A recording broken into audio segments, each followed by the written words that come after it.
friends, welcome in to the Eric Zane Show podcast, a daily show where I discuss news, nonsense, and my personal adventures each and every day of the work week from right here in the Impact Power Sports studio.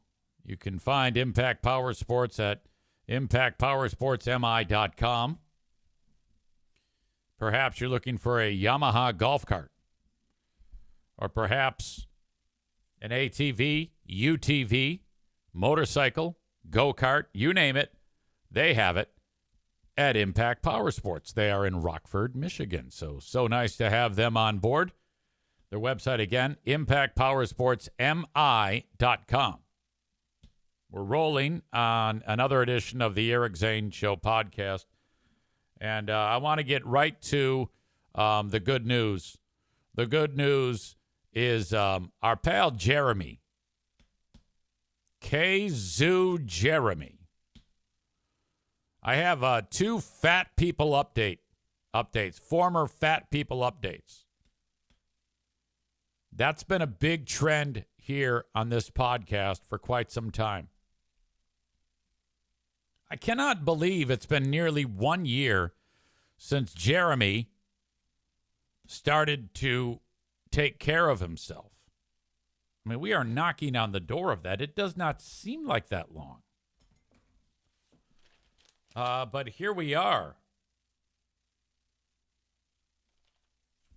At last check, we are how many weeks into this?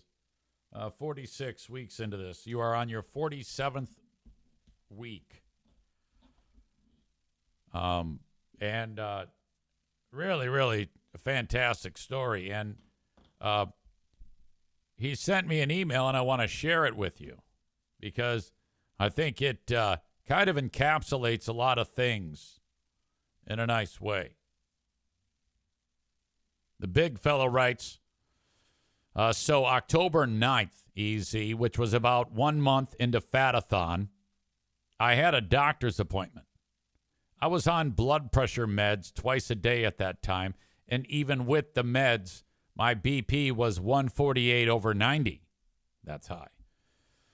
A couple of weeks ago, I noticed that I was getting really dizzy when I'd stand up. I messaged my doc, and she told me to stop taking the nighttime dose, which made sense. I figured the dizziness was coming from my BP dropping too quickly, and she confirmed that was likely the culprit. So maybe like, I guess what you're looking at there is the medicine is doing too much, because we just doing the math here, the pieces fit together. The weight loss has caused the blood pressure to drop. Well, and then you add the effects of the medicine, it's a little too much, you know.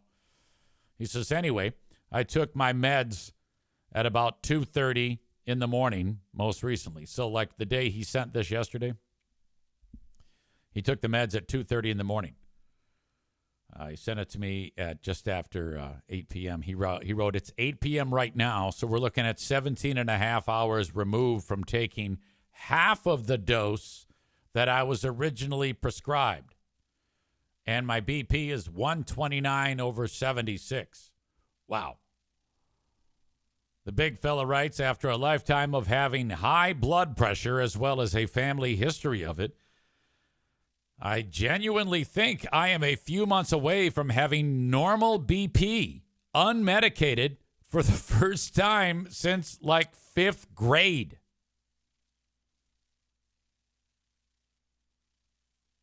What started out as a silly competition has added, most likely, a decade onto my life. Honestly, I don't think this was ever a silly competition. I never once got that impression. Jeremy adds, you mentioned in the Patreon today that I can't just snap my fingers and compare how I feel now to how I felt then, when he was over 113 pounds heavier.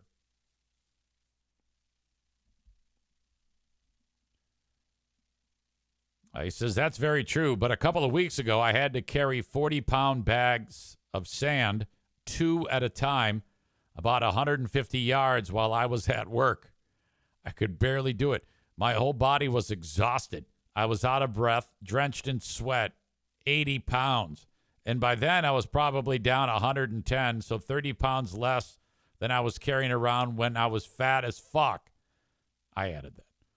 That experience was extremely humbling. It really put into perspective how far I've come. Yeah, if you were to add the 100 and so pounds that you had on your body, I mean, every step, it's exhausting. You're right, just as you described it. Your body's like, oh boy, we got to take it easy. Now you can handle that no problem with that weight not there. It's incredible. In other news, he writes, I'm probably going to be getting a new job soon. There's a company in Byron Center that's very interested in me, and it seems promising. Pay is comparable, but instead of working my current 12 to 16 hours a day, it seems like I'll be working more like 10 to 12. I plan on using those extra hours to start lifting in a gym.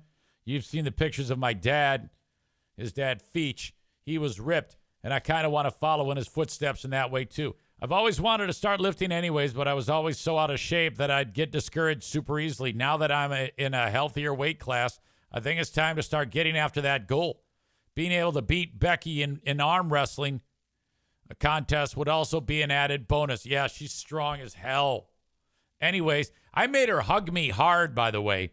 When we had our little thing in Rockford, Corner Bar, and then Pinball Land, she gave me a hug. I go, whoa, whoa, whoa. Do it like you mean it. Make me humble. I can feel like these python arms just, I'm like, oh, yeah. Kick off your shoes. Anyways, sorry for the novel so late at night. It's kind of just stream of consciousness right now, and I needed to get it out. LOL. So I wrote to him. I love all of this. I'm super proud of you. I'm not really one for a lot of words. I'll just save it for here. Yeah, my God. Think about that. You were, however many weeks ago, I always forget, 46 weeks ago? 46 weeks ago, you were all fucked up. You were sad on that day in September because you found out that the previous chick who had since broken up with you while she was dating you was getting taken to Pound Town by somebody else. So you were like, oh, God, it's fucking terrible. And I go, well, and then I don't know. I guess I don't really remember the dynamic of what you said, but at some point in there, it was conveyed, well, just, to lose some weight. Let's start right now. And then that's been it. Like you haven't let up from that for 46 weeks. That's pretty fucking great. Again, you could write a book. And then now you add into the fact that all these amazing side effects that are helping you. And you look better. You feel better. You're a fucking pinball wizard. You got the girl, just like I said. I said this is going to help you improve in your acquisition of snatch. And boy, has it. You got the girl. You got the health. And now we're looking at a new job, a new frame of mind. You're stronger mentally. And it just seems like yesterday that this all took place. I'm so stoked for you. And it's all you. I mean, come on now. If all it took was just somebody saying, yeah, Eric told me to do it and I did it, then everybody would do it. It's hard. What you're doing is very, very difficult. So sure, I might have said something and you may be held accountable, but we've had people who haven't been able to make it. You are the most successful story that we've had. Rebecca, myself, and Amanda are still trying, but you're the one who has been the most consistent. That is not easy work, and you did it simply by changing your attitude and your outlook on all this. Mike, what the fuck, brother? Really great. All right. Let's go and do a little roll call here. Jeremy, when I started talking about this, he wrote, "Oh, shit, I'm the top story." And then Bob said it must be a slow news day. Oh, you aren't kidding. In fact, I was looking at what I have to talk about today, and I'm like, this might be one of the shortest shows ever. You know, honest to God, when you do this, when you do what I do, you're checking out all your resources of the things you can talk about. And it's just some days it's not there. But so today is one of those days. You're like, EZ, that looks brand new on you, what you're wearing, and it's very bright. For those of you who are watching on the live stream, you see it. And for those of you listening to the audio podcast later, this is probably the brightest shirt I've ever worn. It's the Dirty Donut jersey. And this is a historic jersey because this is the jersey that people were wearing when, and I mentioned it again yesterday, we could talk about this every day, when someone took a shit in the hallway of Martin High School in Martin, Michigan. God, some of the most epic things I have ever discussed on this show involve feces. Why is that? This is ridiculous. But anyway, Rebecca says, what about an Ask Me Anything? What I like about Ask Me Anything is it sometimes pulls people in from out of the woodwork who normally would just be quiet while the show is going on the live stream, who are never, ever in the chat. And so at the same time, if you have something that you've always wanted to ask on these shows like this, like you're right, Rebecca, by all means, if you have something that you've always wondered about, how we do what we did on the radio, how we're doing what we do now, or when I say we, I mean me. I don't know where my brain is on the things that I pull off, the trolling, the shit that I say and do, and the fun that I have. And how mean I can be when pressed. Because everybody knows that when I am, I can be probably the meanest person on the planet. And I do that willingly. I do that, and I have no apologies for when I am mean. I have only ever in my life been mean to people who deserve it, or if it's in the scope of the show. Saying ridiculous things in a show setup. Like, hey, EZ, you made fun of my kid that's got a birth defect. And I was like, well, yeah, that's my fucking job. You always laughed when I made fun of everybody else just because your kid's got a birth defect. And I didn't make fun of her kid. I made fun of some kid that had a similar face that looked like Silly Putty. So then this dumb bitch, we talked about it yesterday, got all pissed off. Oh, my God, you made fun of my daughter. Well, I didn't make fun of your daughter. I just made a horrible comment. That's what I did. And you've laughed at all of them. It just so happens that your fucking kid has the whatever the fuck it is that makes a kid's face look like Silly Putty. It's not my fucking fault. Shut up. By all means, ask those questions. Alan says, speaking of Zaniac, says Stevie returned since the rage quit. Stevie is here today. I saw her. I saw Hissy Fit is here. She wrote hello. So she may be working that out of her system. See, that's a perfect example. Stevie felt threatened and attacked. And she rage quit the other day, and now she's back. And Rebecca says she was here yesterday. So she's totally cool. She loves it. She loves me. And that's it. All right. So there you go. If you want to do an Eric Zane Ask Me Anything, you can do so in the chat. Or it might not be anything. I don't know. I'm just saying that on these types of days, sometimes the heavy lifting is a little too heavy, and it's hard to come up with things to talk about. Stevie says, I said hello this morning. Absolutely. I saw you. I'm glad you're there. New person, St. Jackson says, what do you think about Howard Stern? Okay, maybe a little bit more info there. Am I missing something? Or is it just my general overview of Howard Stern? My overall opinion of Howard Stern. I like Howard Stern. The way the show is now, it's a little different. I could still listen to it by all means. St. Jackson's says, general overview, and how is he regarded in the industry by other radio folk? Well, from my perspective, Howard Stern is a pioneer, creating a style of radio that has changed over the years, but overall, one of a kind.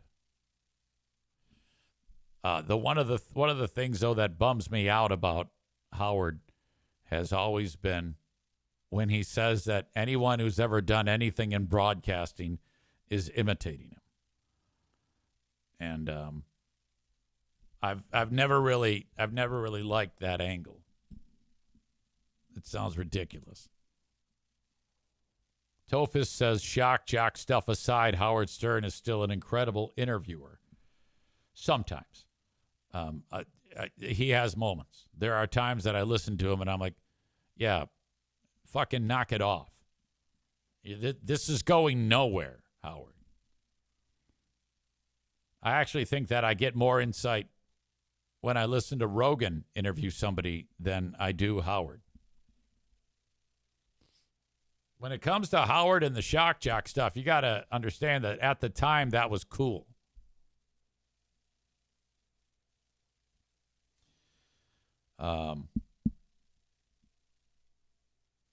Badger says he's woke Stern these days. Well, I get it. And what is interesting to me, I digress totally. It's weird to me that the term woke has developed a new meaning. Initially when that started to develop, that was someone who's, cognizant of the things going on in the world, not discriminatory. Nowadays, if you say someone's woke, it's a horrible term from half the country. I always thought woke meant that you're a caring individual and you were concerned about other people's feelings, which, believe it or not, I am. I know it sounds ridiculous, but it's true.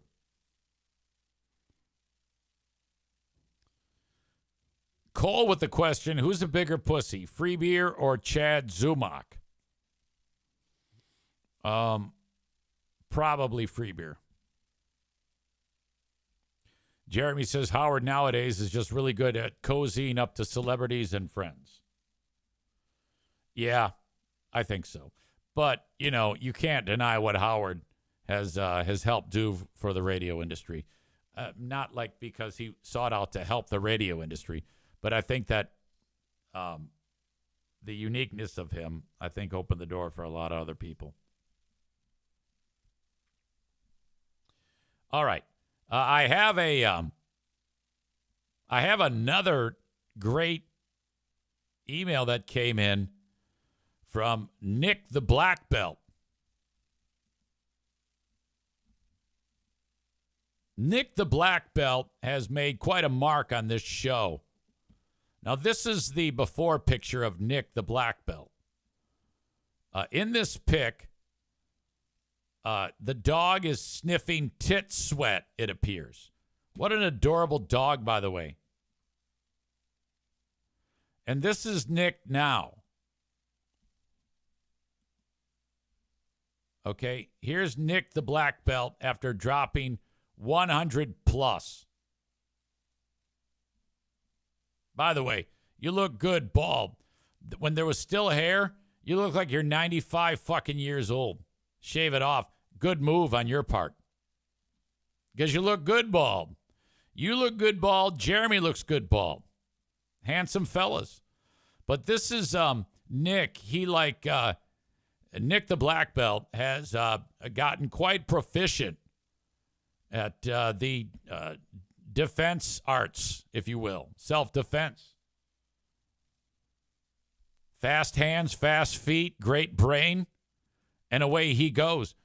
There's something here to this story, too. I like this one. Nick reached out. He wrote, "Easy, you stated on the Patreon that you wanted to hear more about me losing 100. First, feel free to share, because if I can help anyone in the Fatathon or listening to find a way to change your lives, I would love to do so. Back in 2017, I was 250, and I started kickboxing to try and get fit and lose weight. By mid-18, I was working out 45 minutes a day, 4 days a week, but I couldn't lose the weight. I have the trouble of eating my depression. I was on the highest dose of antidepressants and mood stabilizers and could not lose the weight." Let me jump in here, Nick. You did it more than once on this email. And this is a common thing.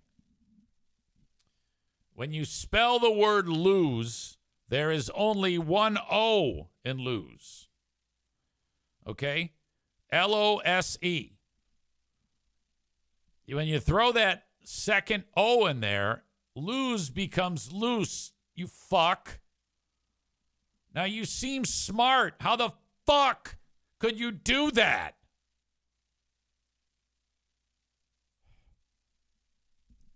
Don't do that anymore. If you apply for a job somewhere and you've got all the qualifications in the future, you're going to lose it. They're going to be like, "Oh, fuck, he spelled lose, L-O-O-S-E. Throw it away. We don't care how much weight he's lost. You asshole." "I couldn't lose the weight," he writes. "I finally set up an appointment with the bariatric center at Spectrum and started the process of having stomach surgery.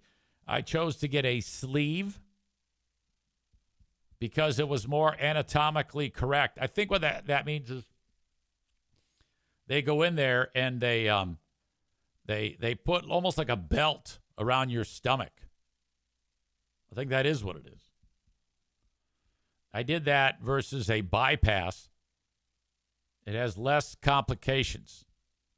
8 months later, just as COVID lockdowns lifted, I had the procedure done. In 6 months, I lost 110 and went from 300 to 190. Within a year of my procedure or surgery, I did my first black belt test, and the doctors were amazed that I could do it so soon after surgery. Since then, with doctor's approval, I'm no longer on antidepressants or mood stabilizers and stay between 195 and 200. See how it is? When you're disgusting like that, everything gets fucked up in your brain. You start to get in your own head. You trick yourself, and then you're having it. The next thing you know, you're throwing yourself out of a building. I attached the before picture. I was close to 300 there with a dog sniffing my titty, and one from last month. I'm so glad to hear the listeners losing weight the right way. All the food sacrifices and changes I've made I've had to make were choices I made gladly, but would always recommend not doing surgery unless it's a last resort. Jeremy is a king for doing it the hard way. Sign, Nick. All right. So, yeah, if we take you at 100 and Nick at 113, that's 236 that you guys have lost between you. We need you two together at the next pinball event. All right? And by the time it's all said and done, between Nick and Jeremy, you will have lost in Amanda, who's fighting her own fight. Incredible stuff.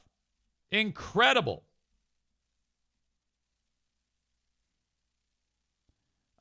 If you have questions for the unofficial Eric Zane AMA on the live chat, by all means, because I think that is how we are going to have to get through this show today.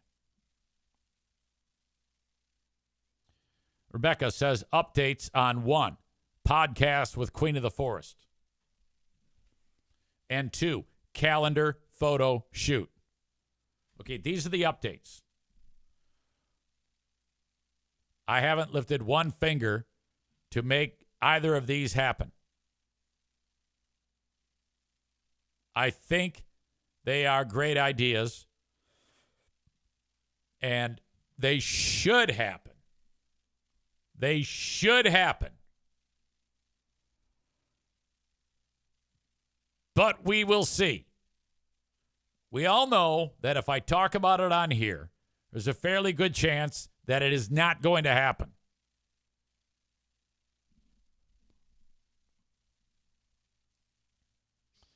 Let's see. Jeremy says in that first pick of Nick, he's not wearing a black belt, he's wearing a tire. Tyler says, how old is Nick? Nick says he's 43. You're 43? I would have said 33. Oh, my God.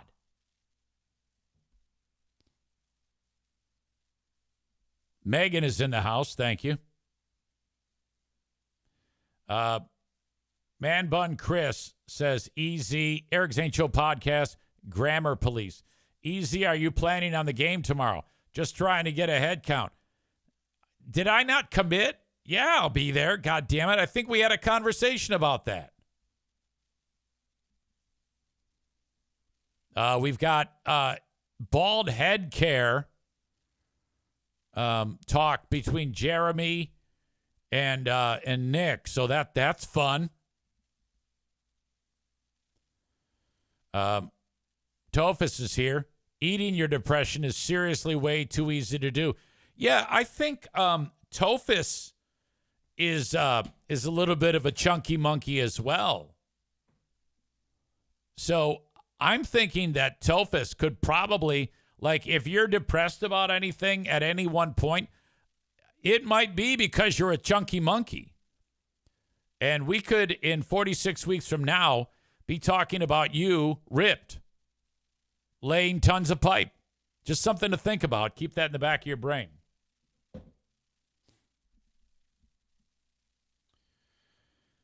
Let's see. Megan says, I have had great results with the bariatric physicians at Spectrum.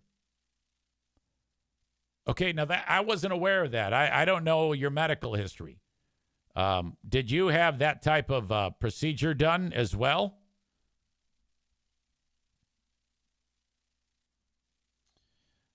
Let's see here. Yeah, Nick says they turned my stomach into a sleeve, so I had almost no stomach. Jeremy says he thinks he's going to be able to get off of his antidepressants, too. Lose weight, and, oh, my God, BP down. Brain, fantastic. Can you imagine that? That fat causes all that shit? God damn. What an epidemic.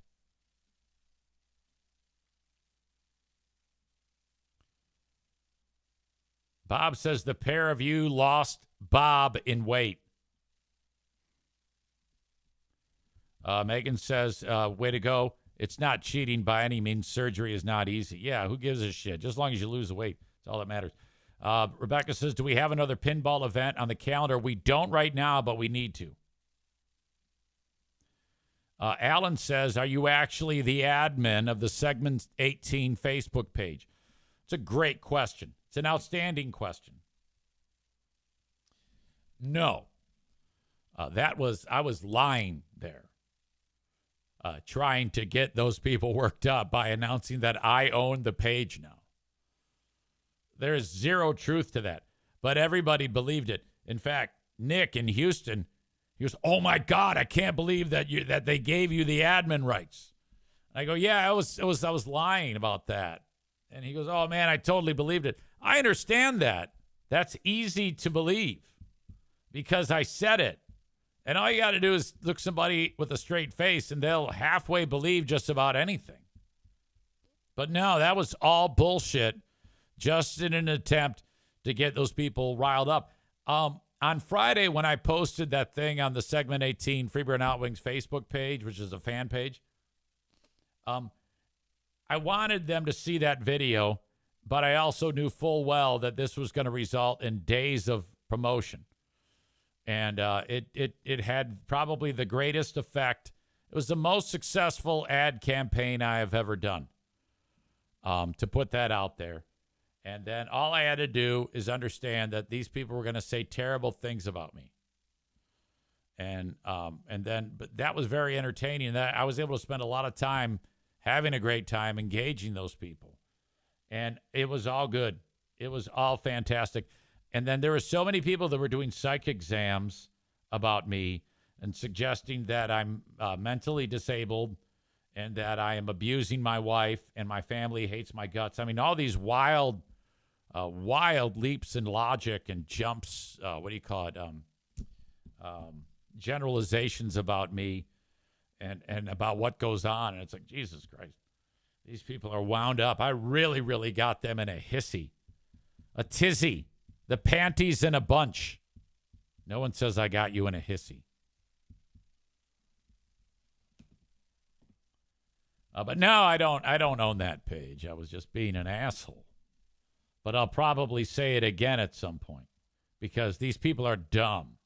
Those are stupid fucking people. Most of them.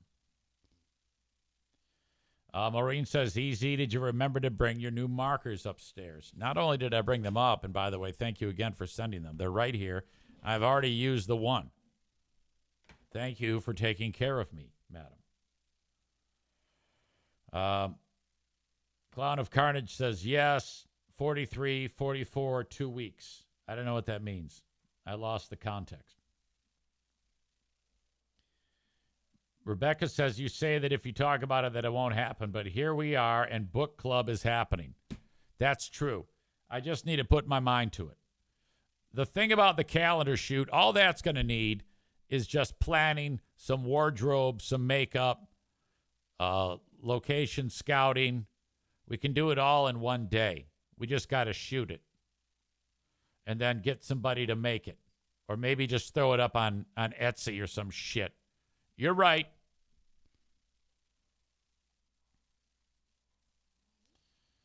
Ben Glaze is here. He says, I came across an old Reddit thread about you being suspended in October of 2014. You said on Twitter that had something to do with your firing. Are you able to talk about that? Okay, in October of 14, that was when I played the Peter Griffin AIDS drops and the other AIDS drops that we had on the instant replay. And in case you don't remember, there was a commercial by the Michigan Department of Health that was running on the radio, like a paid advertisement that said, hey, if you have, there is a life with AIDS. You can live with AIDS.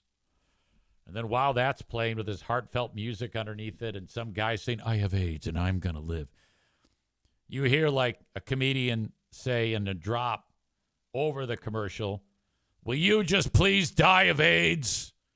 It was ridiculous. And then you hear like the Peter Griffin song, you have AIDS. And I mean, really. And then, so I would always do that over the commercial. We had been doing it for 10 years prior. Always did it. And then somebody complained. Now, I don't know if it was a person who had AIDS. The person claimed that his lover had AIDS, who was complaining. Now, I don't know who did that. It might have been a guy who actually had a lover who had AIDS. It could have been Free Beer with a fake email just wanting to get me in trouble. I don't know who sent it.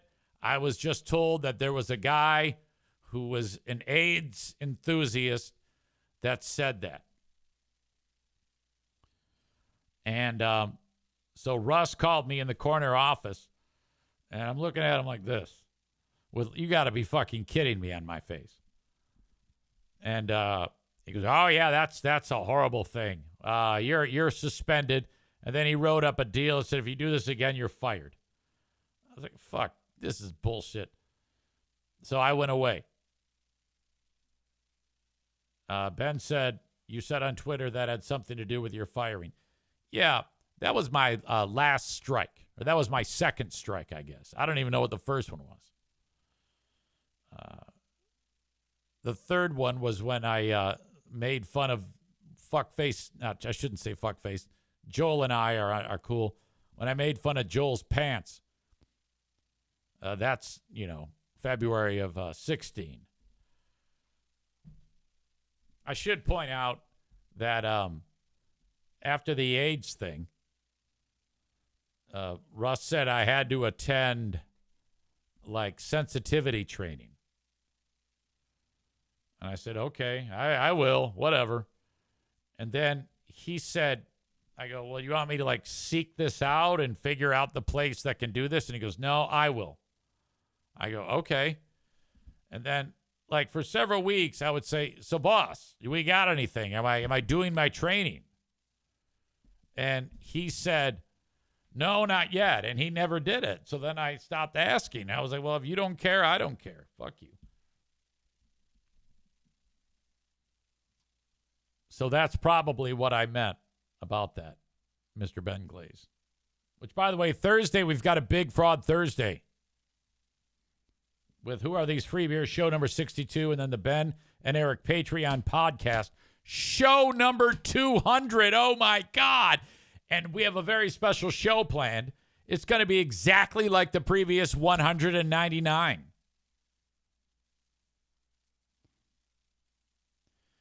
Murder Lover Linda says, have you gone to any high school reunions? My 40th high school reunion is coming up and struggling with whether to go or not. Here's my take on 40th reunion. I like going there and seeing what people look like, how they've changed. But I think I can also get that on Facebook. That's the only reason why I follow these people on Facebook, so I can see if they're fucked up. Because when you go to these things, I don't really talk to anybody that I went to high school with. I talked to a few people, barely. I talked to Jeffrey, of course. And I talked to Lighthouser and Pat Colleen, but Pat's a year younger. I talked to the Bennies. That's about it. Maybe Buscemi. Sorry, there's a few. All right. But then there's all the other people. And you got to understand that those conversations are going to be really awkward because you have nothing really to share anything with these people other than you went to school with them. Unless you were if you were really loose in high school, Linda, and an aggressive lover with several dudes, you might have some laughs there. There might be some fun talking about the all-night porkathons and when dudes ran a train on you. But, outside of that, I don't know. Linda says that question was for easy, but anyone can chime in. Let's throw this out there. Have any audience members, either man or woman, have you had a train run on you? Now, if you're a guy that's had a train run on you, that's incredible. Now, if you're a lady, that's also incredible, but there might be even more judging because the way of the world. That's the way it is. So if there's any people that want to volunteer the information, whether or not they had a train run on them, you're allowed to raise that hand. I'll go over the responses momentarily. Rebecca has a great question. Or maybe you were a guy who was part of the train. Now, I have never run a train on anyone. And I haven't been part of a train, nor have I been like a receiver of training by guys.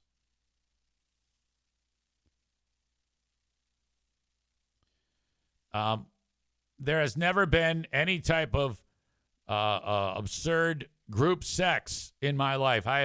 My sexual life hasn't been that, out there. Occasionally you'll meet somebody that's, remember that time when Amanda told us that she got two dudes that were jamming it into her? I think they were cousins or something like that. She offered that up. That actually happened.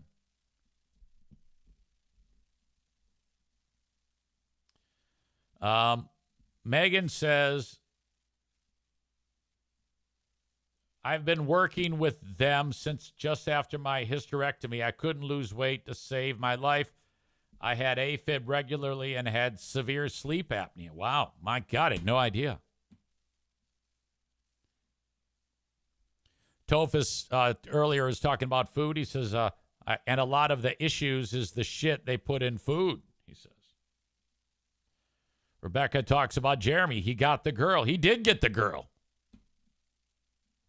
He got the powerful woman.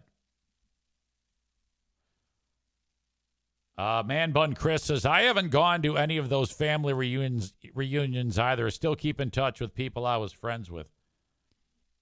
I went to one. I think it was the 20 year. The 20-year class reunion. It was all right, but the thing about those is everybody's drunk, fucked up, and I'm just there sitting with my thumb up my ass. Diana doesn't know anybody. I don't know. I think you get a lot of Eric Zaitunian at those. You go, hey, what's up, guy? I don't remember their names. They got like name tags, and I'm like looking at the name tag. Oh, and I still don't remember. I'm like, hey, what's going? Yeah, math class. Yeah, that was cool. Holy shit. Oh my God.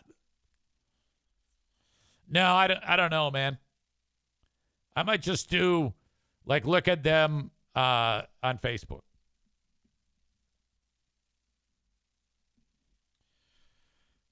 Clown of Carnage, Nick, and GR Black Belt Nick says, I was pre-diabetic too, and my liver shrank. Jesus. Jeremy says, the fat causes lack of confidence. Lack of confidence leads to lack of self-esteem. Lack of self-esteem leads to depression. Exactly. When you lose the fat and you realize chicks want to take you to Pound Town, that hits you. That is a good thing.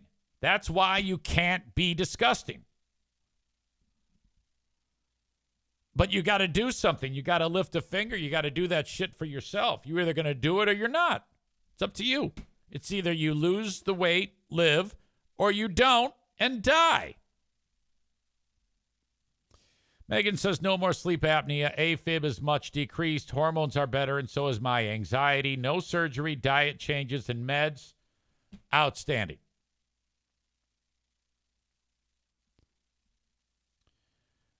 Jeremy says, I'm going to do a sleep study soon to see if I can get off my CPAP. Wow, I didn't even know you were on that thing. So CPAP, depression meds, blood pressure, all of that shit because you were disgusting.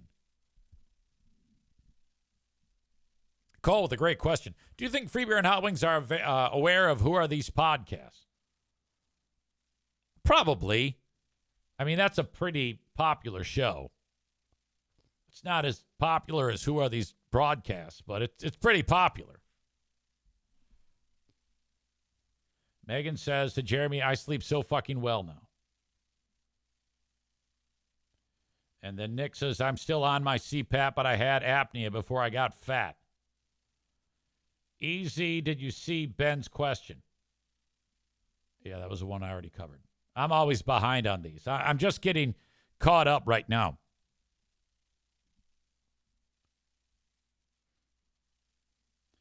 The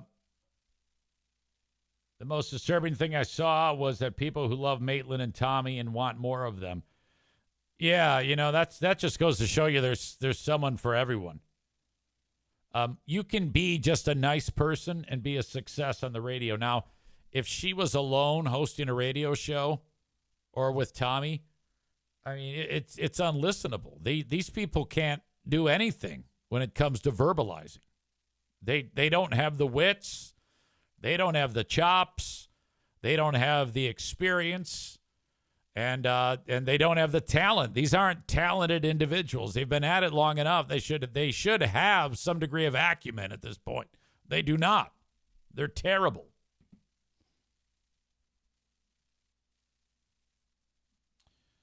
All right.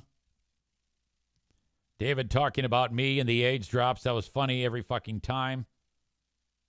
Ben says it's the only reason I'd listen to the commercial breaks.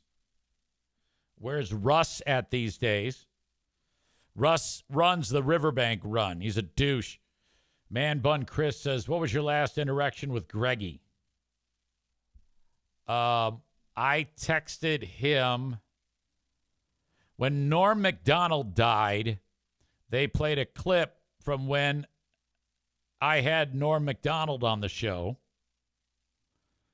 and their show. And I was busting his balls about something. And it was great, of course. And it was hilarious. But Greg was still like sad that it was the day after he died. And Greg actually said, I am so sad that he was so mean to him. I'm so glad we're not like that anymore. He actually said that. So I wrote to him, fuck you, you dumb motherfucker. And he wrote back something like, well, it's true. Fuck you. That was the last interaction I had with that filthy cunt.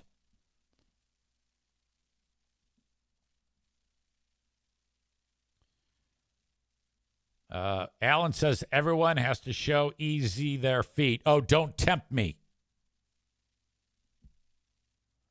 Maureen says we went to our 45th high school reunion last summer. It was fun. I recognized everyone.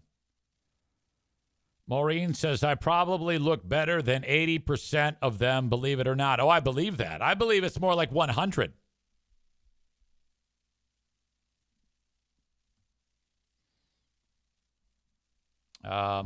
Tophus says, weren't they cousins who ran a train on her, on Amanda? That's what I remember, but that might not be true. Does the Queen of the Forest know that you're in defeat? Oh God, yes. But she's like, stop it. You're sick. You're a fuck. Chris says everybody I liked in high school I still hang out with. Yeah, I don't hang out with anybody.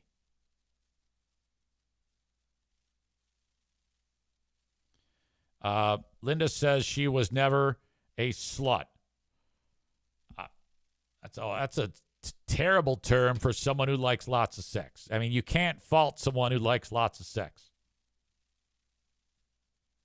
Megan says, I have never been to a high school reunion nor been a part of any train ever. Well, let me just tell you this right now, that if you said the opposite of that, I'm ending the podcast. I can't. No. I don't want to live in that world. Thank you very much.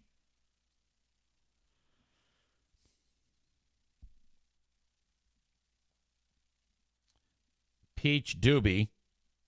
Looks like a new name. Don't know who that is. Thank you for coming out of the woodwork. Went to my 10-year high school reunion, but no choo-choo. Alan says, I had 4 different women at once. We were all very intoxicated, not my proudest women. So you and 4. Okay. What do you mean, not my proudest moment? If you're single and ready to mingle, that's something that, I mean, you look back on that and it's like, holy shit. That's like a staggering bit of info. That's like impressive. I'm not saying it's like, wow, you're the greatest. That's pretty rare, I think. I've never had anybody say that there was that they had ever. I don't even know anyone other than Amanda and her cousins who have been taken to Pound Town by more than one person. I usually don't ask those questions. But that's 5. That's a 5-some. Holy moly.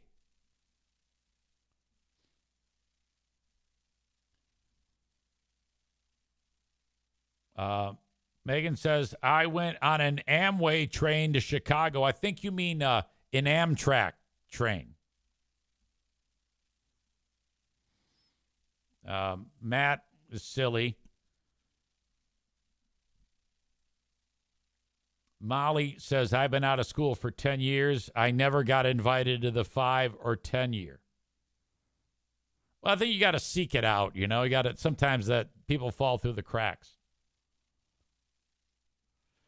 Ben says the closest I got to running a train on someone was when my friends were in the room when I was doing it. Okay, hold on a minute. This is new information. This probably needs to be discussed more on the Ben and Eric Patreon podcast.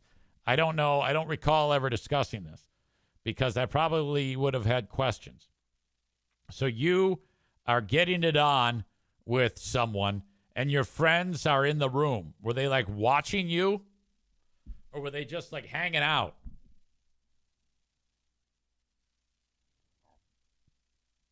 I need to know more about this. Maybe don't answer now. That's something we can look forward to on the Ben and Eric Patreon podcast when Ben was having sex with his friends watching him. Ugh.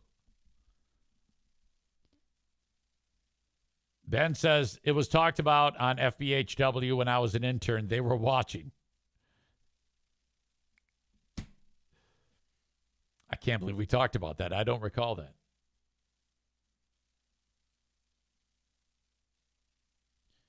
Nick says, I had a chance for a 3-way, but turned it down. So the way this would work in my world is if Pooh Bear said, hey, let's have a 3-way with this person. Now, at that point, you know, I didn't come up with it. I didn't bring it up. It would hit me out of the blue. Then I'd be like, well, you know what they say, happy wife, happy life. Okay, that is probably the only way that would happen, but that's never going to happen. That is not really in the playbook. Yeah, that's so I'll just banish that thought. And it's not something that I'm like wanting to happen, you know? I would probably be a disaster with, you know, being that is something new. It would be so strange to me. It would probably mess with my head. And I should probably voice that before that activity were to begin because I'd be like, you know, this is how I feel, you know. Tyler writes, my dad told me when he was younger, he was at a get-together and a girl was getting a train ran on her. He was offered a turn and declined. Wait a minute. Your dad told you that? Ugh. Why would your father tell you that? That's kind of weird. I thought that would like, wouldn't that damage you? I mean, how old were you? Like 7 when he told you that one? What was your age when your dad told you that he was running a train on somebody, or that he was watching a girl getting a train run on her, and they said, "Hey, you want to get in on the action?"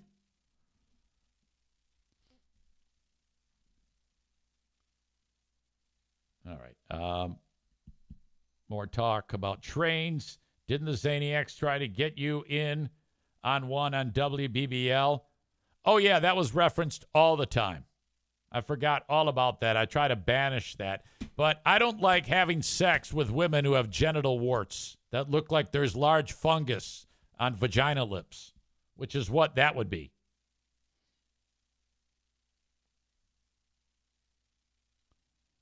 Maureen says, I hope Eric reads this in Maureen voice.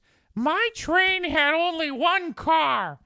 I married my high school sweetheart, and we are celebrating 42 years this fall.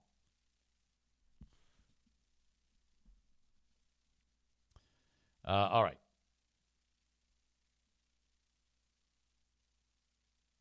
Ben says 2 listeners that were dating wanted me to join them. Oh, I think I know who that is. Was that when we were at Pepino's? And I forget her name. Jackie? Jackie was her name. Didn't Jackie? The little thing. She's teeny weeny. She's super short. Is that who that was? That Ben says yes. How did they approach you in that regard? I mean, how did that come up? You obviously remember it. Did they say, "Hey, you want to go home and take her to Pound Town with me?" Whenever you see one of those videos, there's a lot of moments where the ding-dongs are just a little too close to each other. You know? I think that, like, with Amanda, her cousins, they have to feel somewhat like they're homosexuals because their ding-dongs are actually touching. By the way, I can't say for sure that, and she's not here right now, I don't think. I can't say for sure, she's definitely not here, that they were the cousins. Ben says, I think they said it in a joking way, but believe they were serious. Yes, say it in a joking way to see if you respond favorably, and then, boom.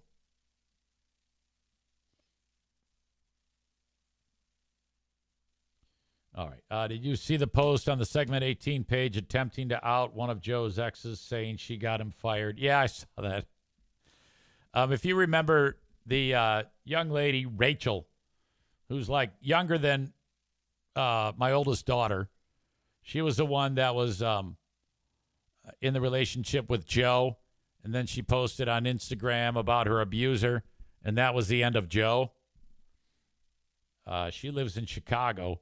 And she listens to a podcast called Pardon My Take. And it's a really popular show. And there's a dude on there named Zach. And he lives in the area. And Rachel, said they were having a discussion about something, and she said she wanted to go on a date with Zach from that show, who I guess on that show, and I've never heard it, but I've read about it, is like kind of like a lovable cutie pie, if you will. And so I think, and so now she's been being discussed on that show, and so I guess those two are going to go on a date, which sounds like a lot of fun. But there are people who are fans of Joe who are using that as a jumping off point to make a leap in logic that she's a horrible human being, I guess. Like Cole right here. It's comments like him. Is Rachel just a radio slut then? You see, that's what I'm talking about. No, I don't think so. I wouldn't say that at all. But, Jesus, fuck. Come on, man. I like Rachel. She's all right. She's very, very sweet, and leave her alone. God damn it.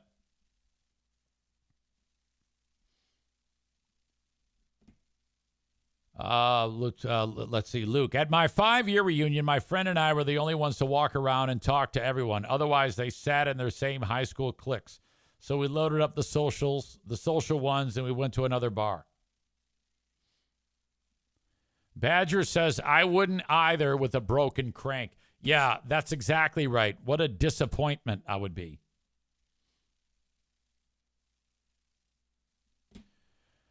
Becca Shea says, how disgusting. Gotta be mostly men on Joe's side. Well, yeah, it's stupid meathead. You know how it is. No, Rachel's a cutie. She's great. I love her. I hope her and that guy hit it out of the park. She deserves that. She was treated horribly by Joe, and he deserved everything that he got. He's a piece of shit. Now, the best thing that can happen to Joe, in my opinion, is the Justice Department comes down on him for the PPP loans that he took that he shouldn't have. All right, we are off and running on this an Ask Me Anything edition of the Eric Zane Show podcast. Thank you to Jennison Pool and Spa Depot. If you need any pool supplies for the pool, for the hot tub, I have both, of course. You go to Jennison Pool and Spa Depot, 616-457-0500, 616-457-0500. Let's say you're thinking about a hot tub. They've got a showroom loaded with them. A lot of people that are in the pool and spa industry don't even have a building. They do. And you need to go there. They're in Jennison along Chicago Drive. Jennison Pool and Spa Depot. They can also install an in-ground vinyl or fiberglass line pool. There's only one person in the area with a concrete and stainless steel variety. That is me.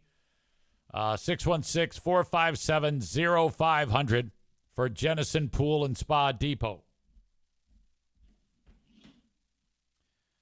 Frank Fuss is your guru for everything healthcare.gov. Reach out to Frank at buyinsurancehere.com. That is buyinsurancehere.com. If you're in between jobs, perhaps you own your own business or your boss does not offer you health care, Frank Fuss can get you insured. If your health care sucks from your employer and it's too expensive, see Frank. He can help. His services are free, and all you need to do is fill out the info form at buyinsurancehere.com. That's buyinsurancehere.com. The realtor of choice on the show is Adam Kasari. Adam Kasari Realty. Find him on Facebook, Adam, A-D-A-M, Kasari, C-A-S-A-R-I. Or click the link in the show notes. His number, 616-914-4061. If you miss that, it'll scroll through on the live stream, video live stream, advertiser overlay, and the number is on there. Chris says a business locally just got busted for PPP loans. There's still hope for Joe's radio empire to get busted. Yeah, to be clear, I screenshotted the government information that indicated he took 2 loans for, and it even had his info that he put on the form, radio stations. I gave them those screenshots. I gave them last known address. I gave them any contact information, including email and family members' info, and I uploaded it to the whistleblower section of the Justice Department's website. So we're all on the same page. If we hear about Joe getting brutalized by the government, by the Justice Department, it will be because of me blowing the whistle on him. Fuck you.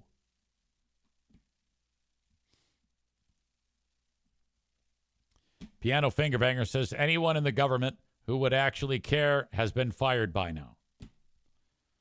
Chris says government moves slowly. That's true.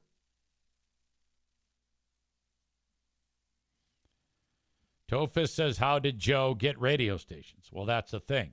He didn't. He lied. He lied on the form. Those forms, that money that was made available, it was so easy to do that. And I'll take you through this story myself. And you can look that up to see, in fact, that he did get those loans. Anybody can look it up. I was tipped off by Milton that money is available. And I did all the steps to do it legitimately as an actual LLC. And I filled out the form, and it was on the button submit, and I was hovering over it, and I go, things have been good so far the first year of this podcast. I'm going to wait and see. I don't know if I want to be sidled with that, with the possibility that I have to pay that back. because at the time it wasn't known whether or not I would have to pay it back. Now, had I known that there's no way that I would have had to pay it back, I'm probably going to do that. But at the time, I wasn't sure, so I opted not to do it. Don't think I'm so great, like I just said to you. Had I known that I would have gotten that money free and clear, fuck yes! But I did not. Cole writes, how much was Joe making at Free Beer and Hot Wings? I don't know, a lot. Ashley, Hurricane Ashley knows. And she said it was a ton. Bob says half the segment 18 page loves Joe, and there's plenty of women on his side. Yeah, because time's passed.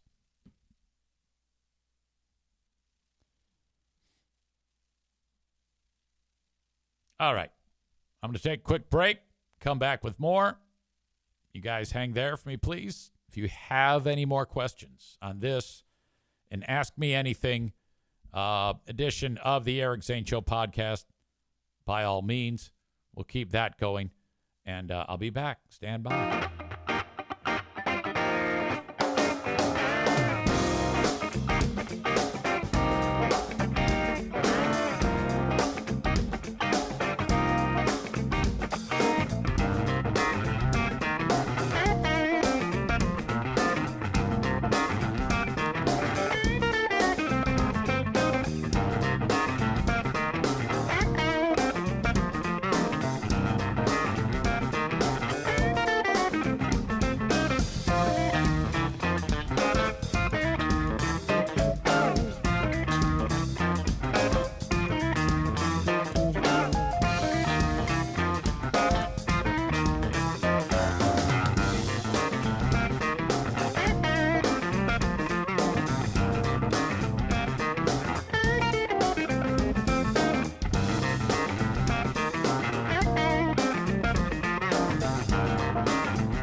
So this just happened to Pooh Bear. I was walking out of the bathroom, and my zipper was still open. Pooh Bear took her index finger and put it through the hole to touch my ding-dong through my underwear. But what she touched on the underwear was the wet spot where the little bit of pee went on there. And she goes, I think I just touched your pee.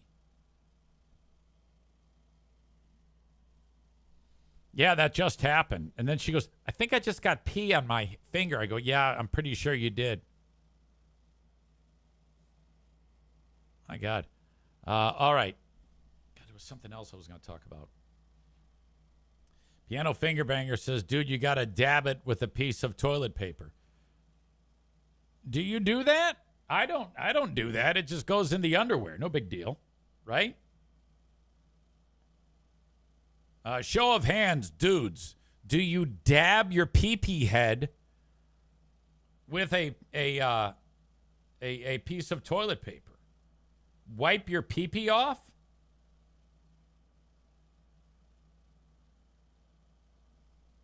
I don't know, man. Donko says no. I don't. I know I don't. Nate does. Dudes only. Do you wipe your pecker off? David says yes. Luke, a good shake, hope for the best. Donko shakes the hell out of it. Chris, no, shake it a time or two. Bob says no dab.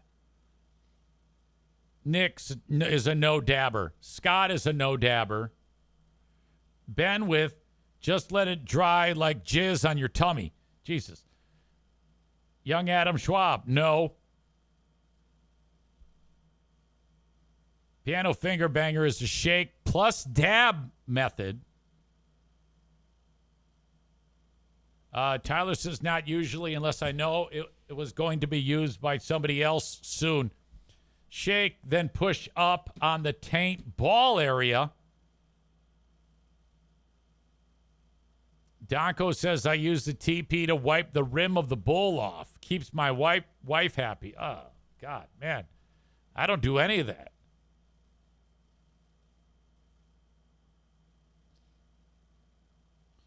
All right.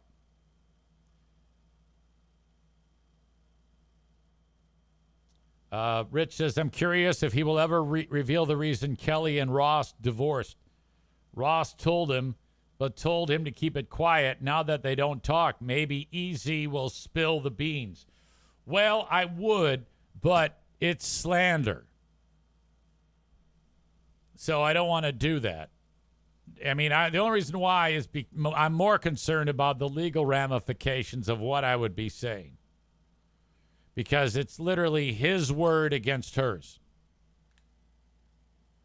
And if I said it, even if I am talking to him, it's still slanderous or defamation of character. And I still don't know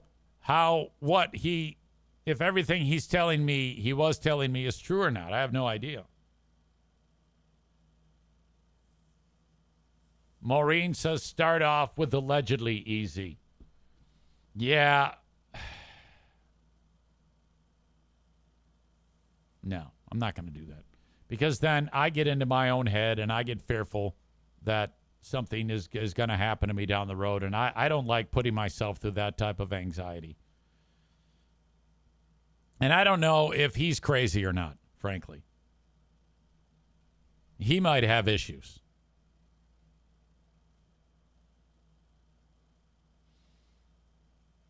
Eric, which dog is your favorite and why? O'Neill. I love them all, but that is my heart dog. Why? I'm not sure. All I know is I saw him walking through the radio station, and I just knew I had to have that dog. So, and he follows me everywhere. He knows that he is my heart dog, and I am his. Luke, Question about something I've always wondered with radio shows. How come when FBHW would take calls on how much listeners make during their job, it was all out in the open? But when the radio show members are asked, they won't answer or compare it to something obsolete like, oh, I make as much as a pharmacist back in 1997. I don't know. I mean, I always was honest about it. Maybe not when I was on the show.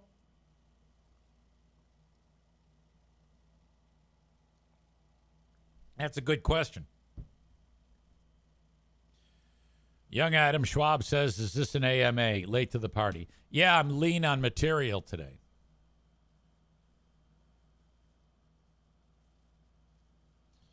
Let's see. What is this? Easy is loyal. I don't think Ron did anything to burn Easy, so there's no need to go scorched earth on him. No. Exactly right. All he did was say, hey, I need to stop communicating with you because of my mental health. This conversation it affects my mental health and out of respect for Kelly. And I was like, and I wrote, oh, my bad, no problem. And I just let it go. But I don't know, maybe he had like established like communication with her and they were like, talking back and forth, and he didn't, because, you know, he probably thought that I was adversarial, maybe, towards her, which is silly. I'm her best friend.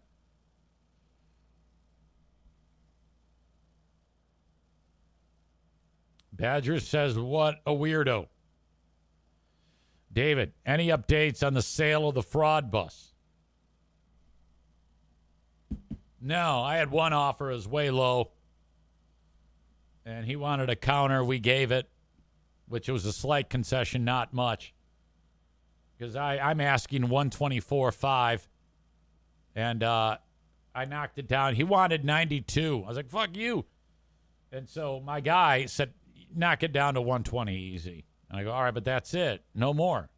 I'll just wait it out. I've been paying for the fucking thing and not using it anyway. I'm just going to wait. But no. Chris says she seems litigious and he's a lawyer. Rich says Patreon exclusive. Maybe. No, dummy. Patreon is not make things legal. You're smarter than that, you dipshit. Rebecca says, hasn't he had 4 ex-wives now? So, yeah, there's something wrong with him. I do not know. Megan says, did you try to sell it yourself? We just put my parents on Facebook Marketplace. No, I didn't do that. I have these guys doing it as an agent, almost like having a realtor. Now, they take 6%, but it's better than having to worry about that shit. Megan says, way to think it through, easy. Don't act like me.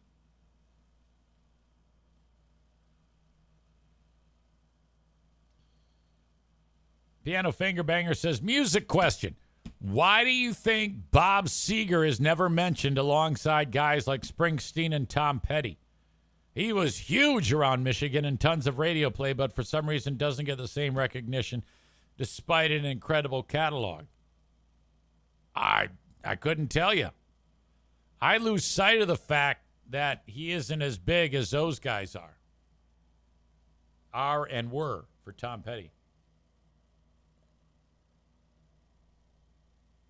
Great question. How is our beloved Meathead doing?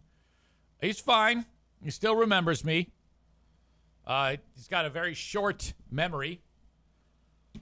You could have the same conversation with him 3 or 4 times in one day. Overall health is good, just his mind is a little soft. Bob says, are we ever going to get the Forbidden Diana story? I brought that up the other day and with her, and she said no.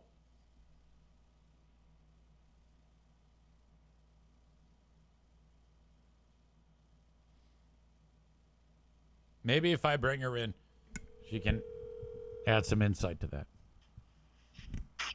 Hello? I was doing a Ask Me Anything by the audience. Uh-huh. And more than one person said, are we ever going to get to hear the Forbidden Diana story? No. No, you're not. Are you talking to them or me? Both. Well, I mean, I know the answer. I mean, I know the story, so. Yeah, no, they are not. You'd be very mad at me if I told the Forbidden Diana story. Correct. Megan says she is not the one who asked. I would tell Megan. I wouldn't tell anybody else. Oh, okay. As long as Megan didn't tell anybody. Yeah, okay. All right. Well, you hear that, Megan? Oh my God. Tyler says, "Come on, please. It's a slow news day." No. You guys would probably be disappointed anyway, but I don't know. not that big of a deal. Oh yeah, it is. So, you know. All right. Okay, that's it. Okay, I'm getting ready to go to Katie's. Yeah, have fun over there. Have at the swimming party, the big pool party. Big pool party, yes. Molly says, another question. Did you honk? That one time that nobody can seem to get over? Yeah. No.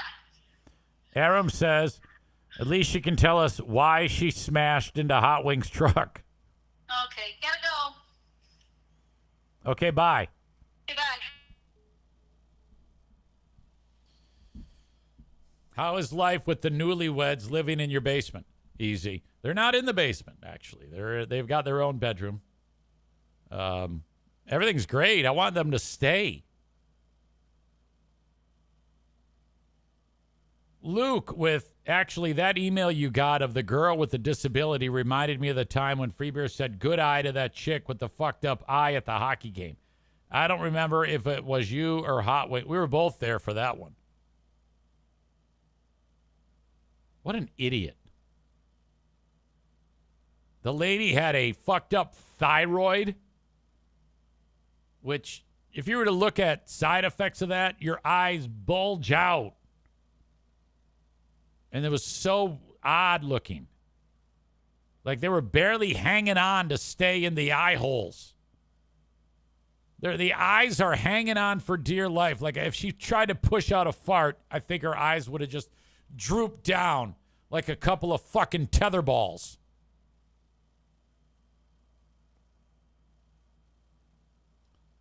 We approached the lady. This is when we were on 94.5 The Hawk in Trenton, New Jersey.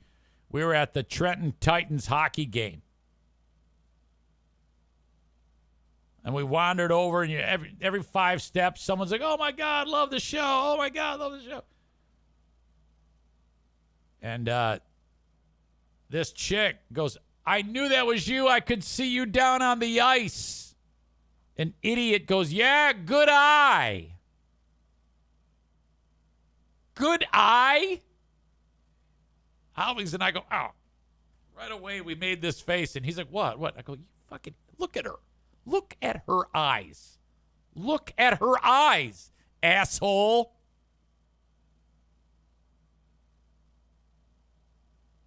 Ugh.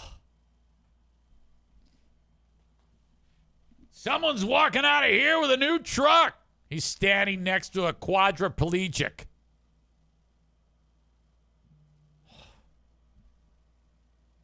Historically famous foot-in-mouth moments.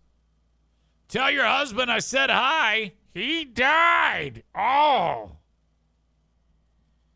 God, all the times I forget people's names, that's my hang up. His was that shit. Ugh.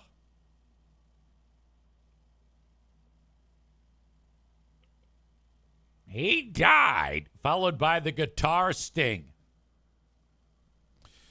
Chris describes ladies' eyes as Arnold Schwarzenegger in Total Recall.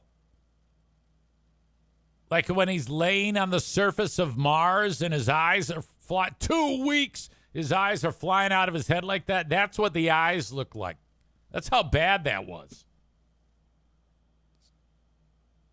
All right, we've got 2 new members of Book Club.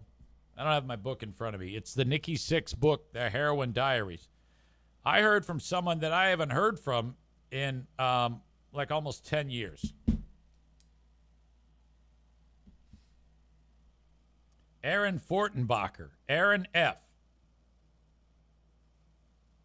who right after I got fired in 2016 wrote, Zane, you're a good dude. Hard on the outside, soft on the inside. You're the listener's M&M. Ha ha. Sad you're not on the show anymore, but wish you the best in your future endeavors. I find myself relating to your life in many ways, and through your outpouring of your soul, you've helped my own situations for the better. I wish you the absolute best for your future and will continue my support of anything you do. You're a good man. Continued success. And then he reached out Monday. So how do you join the book club? I wrote, well, you're in. Welcome. First book is Nikki Sixx, Heroin Diaries. I won't be able to start talking about it till I get back from vacation next week. The get-togethers to discuss the readings will be on Patreon. If you want to participate in those, you'd have to sign up for Tier 2. But, of course, you don't have to. But, I mean, I would guess that you'd want to participate. I mean, you might be on Patreon and I just don't know it. I don't go and search, see who's on and who's not. That would drive me crazy. So he might even be on it. I don't know. And Derek D., I believe. Derek DeWeird? Is that how you say it? Hey, just got back from vacation, catching up on episodes. I'm in on book club. Also, I read Cabin at the End of the World on vacation, and it was good. No, it wasn't, Derek. It was not good because the ending was horrible. So that makes the whole book shit. That's the joy of book club.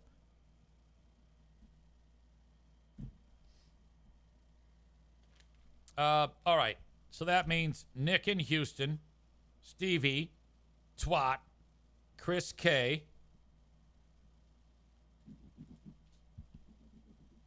Derek D, Megan, Maureen, Amy, Mike Q, Nick and GR, Tophus, Aram's wife, Joanna, Adam James, Mallory, and Andrew F.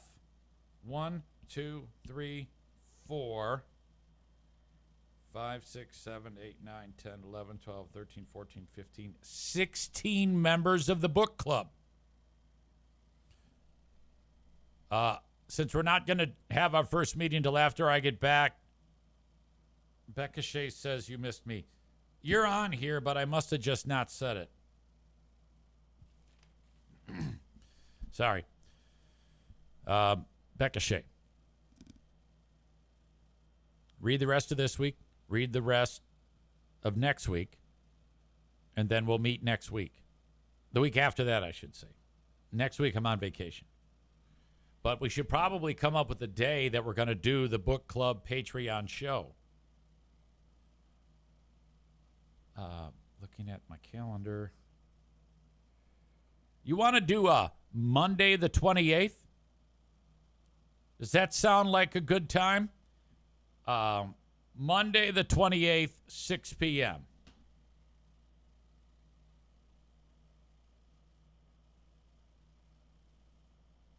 There we go. It's in the schedule, so that means it's definitely happening. Unless if something bizarre happens. And, I mean, I don't know how much we should read. What do you guys think? Because we got a week and a half. Should we read half of the book up to that point and then read the back half of it and do it again? Or should we just worry about 1/4 of the book? Speak now or forever hold your peace. Alan says, can I just join the Zoom so I can hear the fights that will no doubt happen? Of course. The Zooms will be open to any Tier 2 member, by the way. Okay? Chris wrote it while I was saying it. Do we have a general goal for how far to read? Well, that's what I'm thinking. What is some of the thoughts amongst our amazing Big Fraud Book Club members.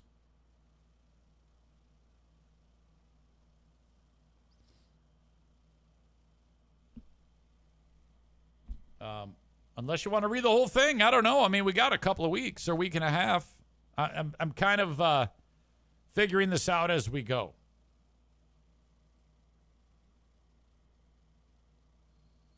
All right, let's just read 1/4 of that book. Then he writes, or more. About. So generally, that's what we'll settle on. Okay? And then the most important thing is, she says 465 pages, Maureen, total. How about 165 for the first week? Whatever, yeah. Have at it, and then we'll discuss. Okay? So the book, if you want to get in, Nikki Sixx, Heroin Diaries. If you just want to read it along, you don't want to be committed to the book club, I don't give a shit. That's what we're reading. Nick says, disappointed that won't work for me, but getting that many people to agree on a date is impossible. Yes, exactly. So we're setting it for then, but there will be others. We're going to read more books, and you'll at least be able to watch it and share in some of the things that we're talking about, and you can relate to it because you've read it too. So there you go. Tophus says it can be like a book a month. Some people are pretty busy, so that seems manageable. Okay, we're all set. How about that? I like that. All right. Where do I want to go now? There was a bit of an incident. This is probably a perfect example of FAFO. Fuck around, find out. Because these young people were definitely fucking around. This is in the Battle Creek area of the great state of Michigan. If you're familiar with Michigan, there's an area called a school called Kellogg Community College. In that area, Bronson Battle Creek Hospital is right near where this happened. It was a parking lot, and on Monday morning, you know how like the kids will get into their car and they want to do donuts and crazy shit and rip up the road? We've talked about that. They'll like block traffic and they'll have a big to-do where they're ripping up their tires. That's what these guys were doing, but I think it was just one car's worth. And this kid's dead because the guy driving, he's probably going to go to prison for a long time. It's 1 a.m, and he's shit-faced, and he's driving the car doing the donuts. And the 18-year-old who's dead and the 17-year-old girl are out of the vehicle, like leaning out of the vehicle or sitting like on the door. You know, like how you roll the window down? They're doing that. Shooting video, hooting and hollering. And then, I mean, I can't imagine this, but somehow, while ripping around, the guy flipped the car. So you know how if you're in a seatbelt, you have a better chance of survival? And if you're not wearing a seatbelt, your chances are dramatically less that you could get thrown from the vehicle. Well, they're really a lot less when you're outside of the vehicle. So the car like rolled and smashed these two into oblivion and then continued to roll and flung them out like jizz off your hand. And they went flying for like a great distance, these two. And they both landed, and they're really fucked up. And the one's dead right there. He's dead immediately. And the chick, she's fucked up, and she's not dead yet. And the driver's fine. My God. Cops showed up. Guy's shit-faced. He was arrested of operating while intoxicated and reckless driving causing death, plus operating while intoxicated and reckless driving causing serious injury. If convicted, he could be sentenced to more than 20 years in prison. That's a tough one. You never know what you're going to get with the judge. I mean, if this is his first sentence, I would not put that kid in prison, that 18-year-old. If this is like his first brush with that type of thing, I mean, and it wasn't like he was driving on the road. He was just, well, I guess he was because he had to get there. That was a stupid comment. You know, if these two hadn't been out of the car, they probably would be alive today.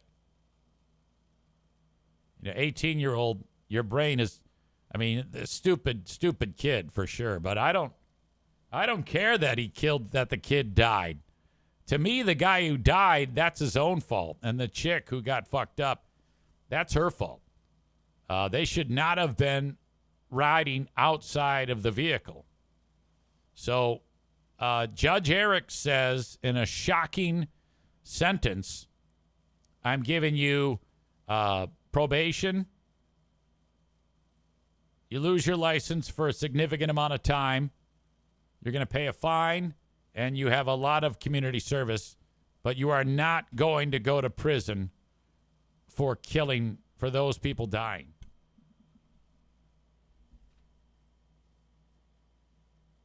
There is a member of the audience who just had a loved one not get a jail sentence for killing a motorist. I'm not going to say who because that's not my story to tell. But it wasn't similar to this case because the motorist who did not get prison was not intoxicated, but was like fucking around with the radio or not looking at the road and smashed into somebody, and then somebody perished. And the judge said, all right. And yes, it was that type of sentence. So I don't know if the 18-year-old is going to get prison here. That's way down the road. Poor kid's got to live with that he killed his friend and that the chick's all fucked up.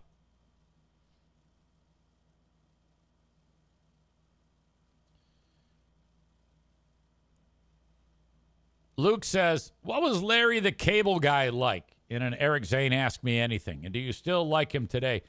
I only had the pleasure of talking to him a couple of times. Greg and Chris knew him on a personal level back before he made it big. But the times that we spoke on the phone, he was very nice. Dan Whitney is his name. When he did join us on the air and he realized he was on the Free Beer and Hot Wings show, when we picked it up, and he said, hey, Larry. And he goes, Free Beer and Hot Wings. How are you boys? Which was cool.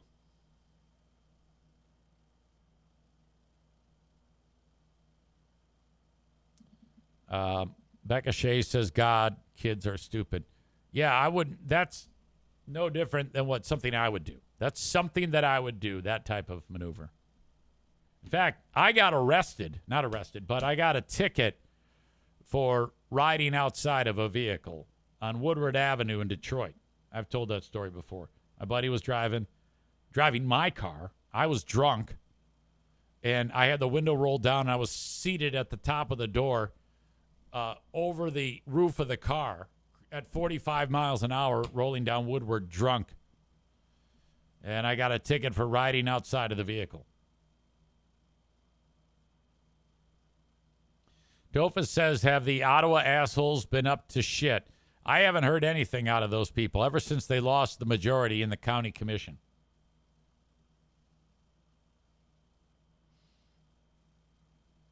Becca Shea says, look up the Preppy Party murder trial similar.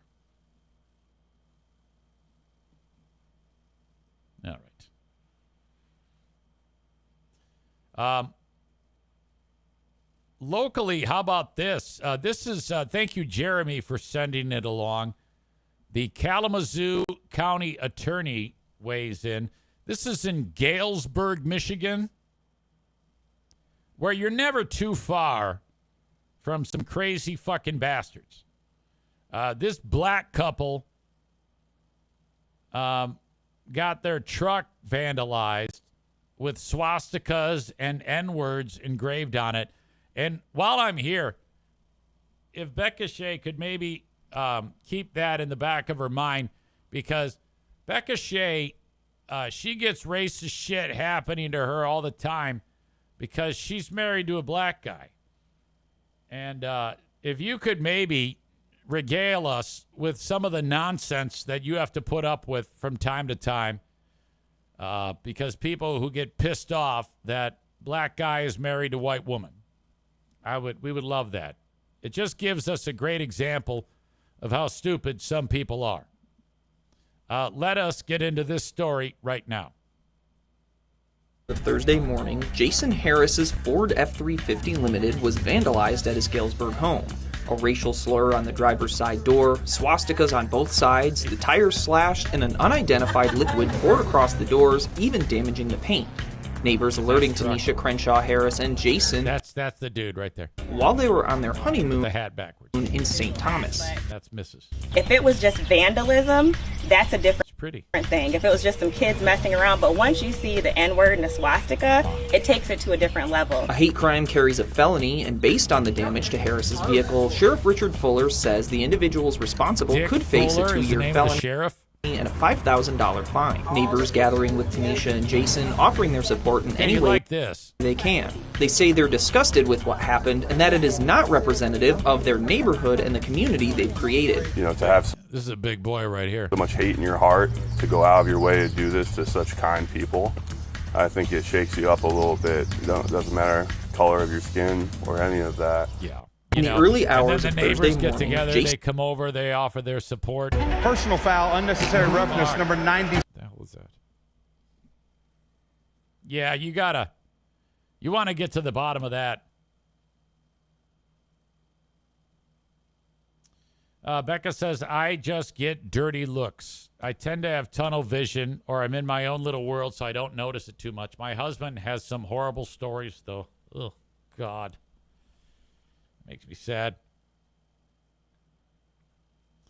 That's husband Kenny, right? I got that right. We have to make him a diehard fan of this show. We need to buck this trend. Kevin, not Kenny. My bad. I began with a K. I mean, I got the K, right? Kevin. I thought it was Kenny. Husband Kevin. I'm trying to get this trend bucked of husbands of show ladies hating my guts. I don't know why that is.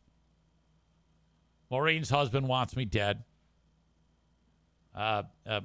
Megan's husband, Brian, he take me or leave me. He didn't care. Rob, Stevie's husband, too stoned to know who the hell I am. The list goes on and on.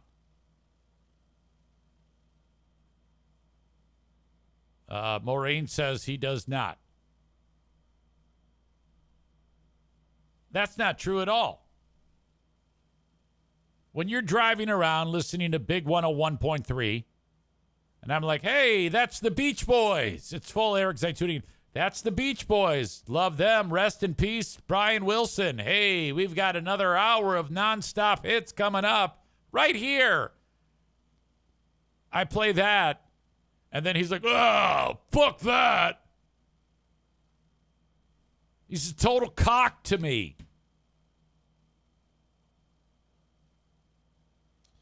Molly says, my boyfriend doesn't know you.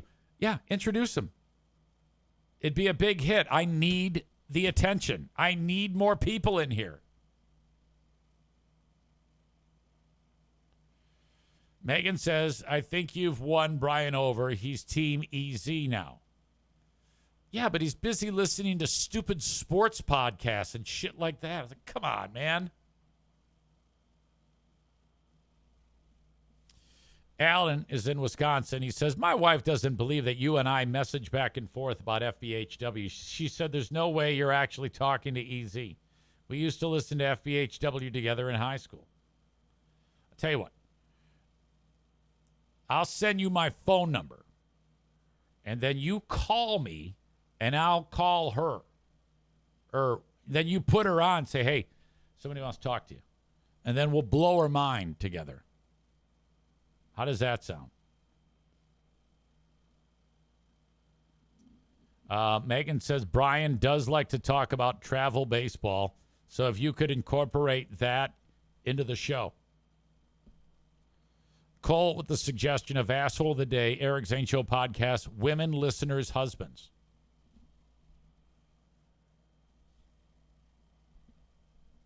All right.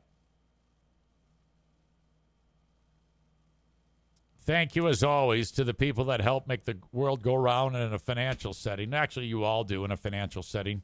You just do it in different ways, either directly with Patreon money or by supporting the sponsors of the radio show.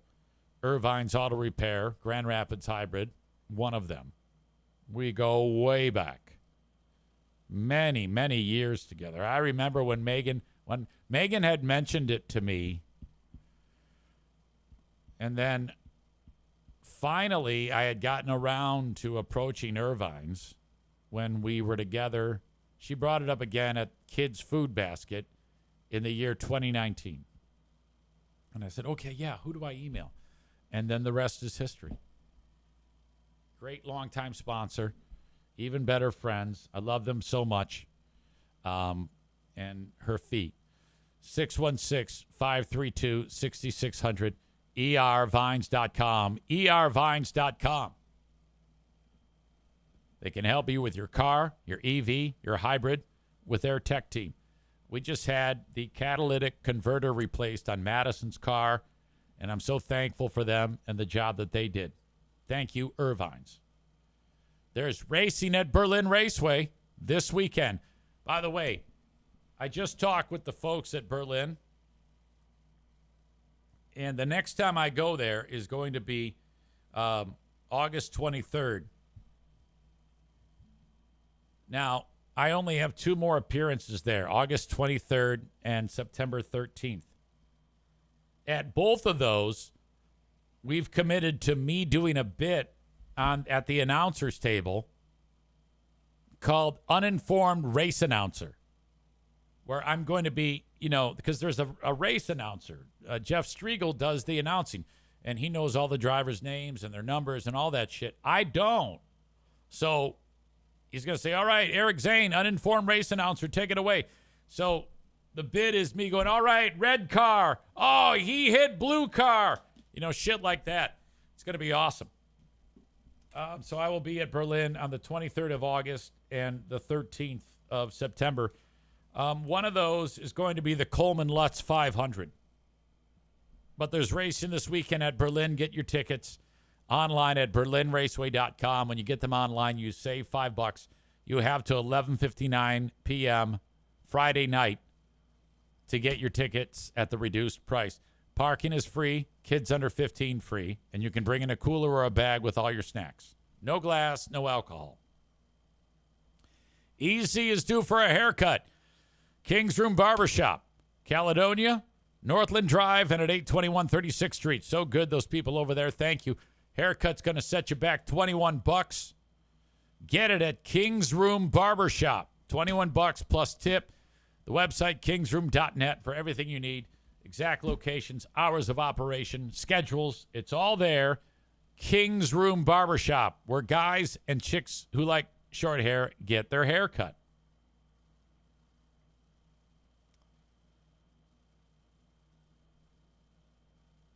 Let's see.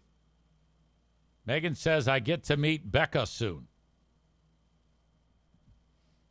She says, I have your old catalytic converter sitting here if you want it.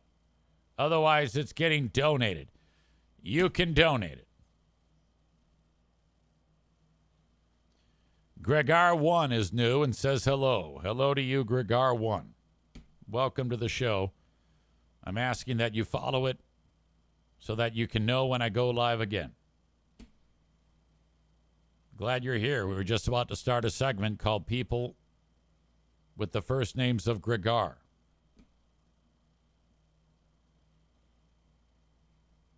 My cousin's name is Gregor. Or Garo. Perhaps you're Armenian, but probably not. Welcome to you. But we are wrapping up the show, unfortunately. I have one more sponsor to talk about. That is Kuiper Tree Care. If you are in West Michigan, you can head over to there or reach out to them. If you want them to reach out to you, that doesn't make sense. Reach out to Kuiper Tree Care if you have a need to clean up storm damage, tree removal, stump grinding, tree risk assessment, tree pruning. They can do it all at Kuiper Tree Care. 616-828-8225. 616-828-8225 for Kuiper Tree Care. Man Bun Chris says, hour and 52 plus minutes, not bad for not having a show plan. He says, only Easy could pull off such a feat. Well, I had help. You all.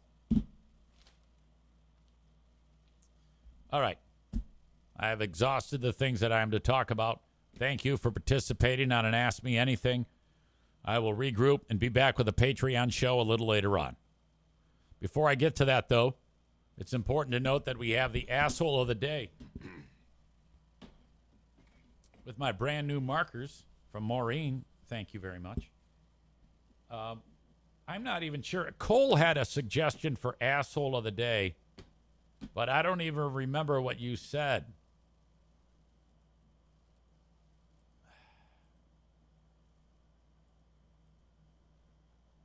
Hell, I don't remember what I enjoyed or what I talked about. Let's throw... Oh, that's the old one. Where's the new